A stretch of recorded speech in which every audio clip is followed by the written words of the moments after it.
Good morning, students. Today we will continue chapter 7, Biosphere Reverses.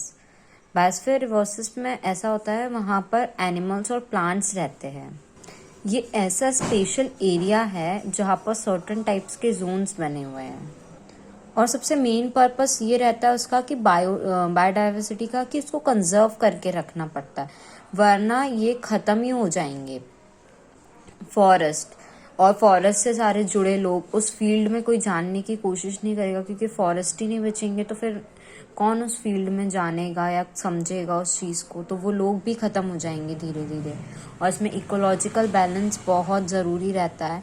Tribal livings लोग जो रहते हैं वो भी ऐसे एरियाज़ में रह सकते हैं.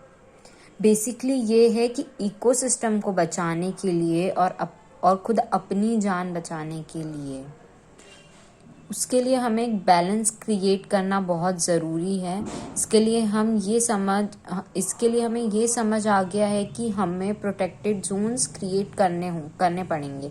फ्लोरा और फौना जो सर्टन जो जोन्स है, जैसे मेन नेशनल पार्क, सेंचुरीज, ये सब में आते हैं. तो इस टाइप से वो जोन से हम उन चीज़ों को बचा सकते हैं, प्रोटेक्टेड जोन बना सकते हैं. नेशनल पार्क्स में हमेशा वाइल्ड लाइफ में प्लांट्स, एनिमल, सब कुछ नेशनल पार्क में ही प्रोटेक्ट करके रखते हैं. वहाँ पर ह्यूमन इंटरफेरेंस ज़ीरो है. वहाँ पे ह्यूमन को इंटरफेयर करने ही नहीं देते हैं. ये समझ सकते हैं कि ह्यूमन का इंटरफेरेंस वहाँ ना के बराबर है.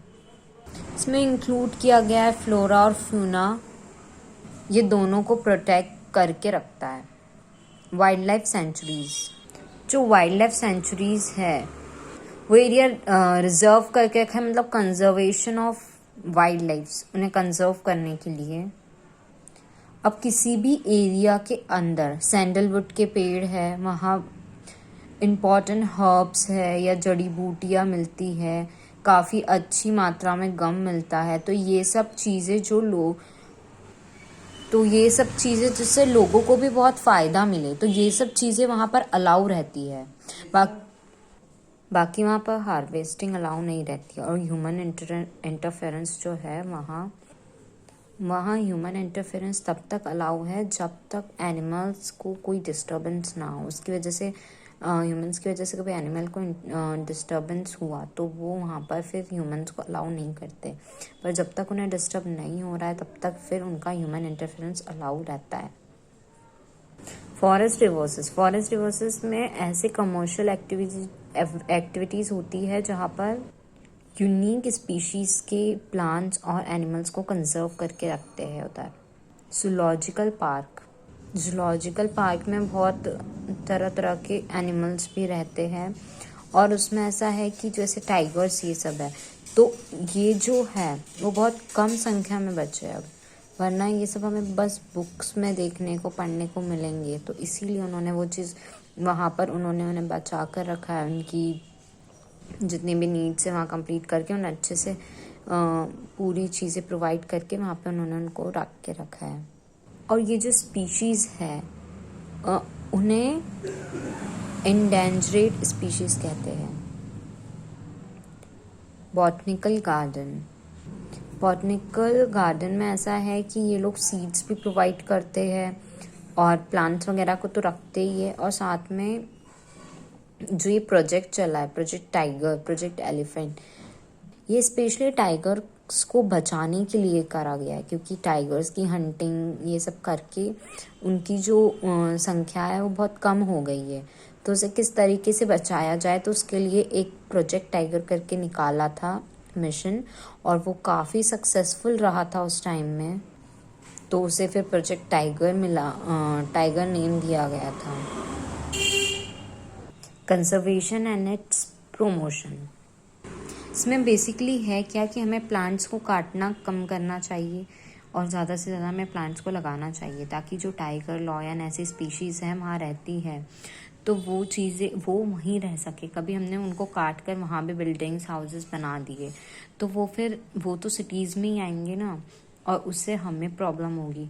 और जो टाइगर, लॉयन है, उनकी हंटिंग पर भी बैन है, पर फिर भी लोग करते हैं, तो उस पर स्ट्रिक्ट एक्शन लेना चाहिए. हमें हमेशा फॉरेस्ट में जाकर चेक करना चाहिए कि एनिमल्स की काउंटिंग करना चाहिए कि उतने एनिमल्स है या नहीं, और किसी एनिमल्स को किसी चीज़ की नीड हो तो वो चीज़ कंप्लीट करनी चाहिए। फॉरेस्ट में बहुत ज़्यादा पेड़ ग्रो करने चाहिए।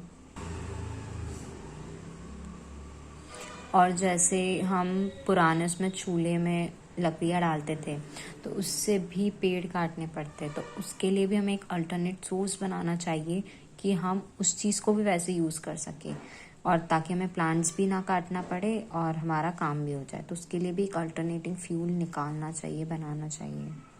तो उस तरीके से हम कंजर्वेशन कर सकते हैं। Recycling of paper. अब हम हमारी डेली लाइफ में रोज़ पेपर्स यूज़ करते हैं, और ये पेपर हमें कहाँ से मिलते हैं? प्लांट से मिलते हैं, ट्रीज से मिलते हैं। तो जो इंडस्ट्रीज रहती है तो उसमें जो ट्रीज और ट्रीज की जो प्लांटिंग करते हैं वो स्पेशली पेपर्स के लिए ही करते हैं, ताकि वो पेपर्स बना सकें। और ये रीयूजिंग पेपर्स का भी रिसाइकलिंग करके प्रोडक्ट्स बनाते हैं।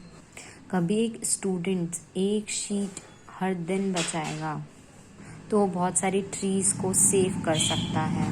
जो केमिकल्स और वाटर मैन्युफैक्चर होते हैं पेपर्स के साथ, वो रिसाइकिल में भी cardboards, paper boards, packets, paper bags, ये सब बनाता है। रिफॉरेस्टिंग को ये बोल सकते हैं कि रिस्टोरेशन ऑफ प्लांट। वो एक तरीके से प्लांट्स को रिस्टोर कर सकता है।